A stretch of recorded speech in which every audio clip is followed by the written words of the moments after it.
আসসালামু আলাইকুম বন্ধুরা, চলে এসেছি নতুন একটা ভিডিও নিয়ে। আর আজকের ভিডিওতে আমি কুমড়ো দিয়ে রুই মাছ রান্না করবো। তো আমি রুই মাছটাকে ভালোভাবে কেটে ধুয়ে নিয়েছি।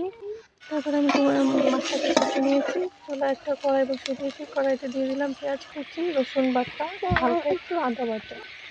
তারপরে মশলাগুলো যাতে পুড়ে না যায় ওই জন্য দিয়ে দিলাম একটু পরে অল্প একটু পানি। তারপরে আমি দিয়ে দিয়েছি হলুদের গুঁড়ো, মরিচের গুঁড়ো এবং স্বাদ মতো লবণ।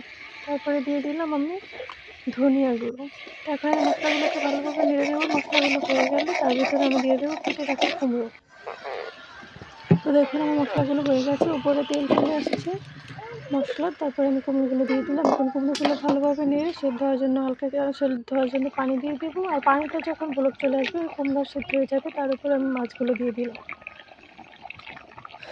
তো দেখুন আমার রান্নাটা হয়ে গেছে। এভাবে আপনারা সহজেই কুমড়ো দিয়ে রুই মাছ রান্না করে খেতে পারবেন, অসাধারণ হবে। আল্লাহ হাফেজ।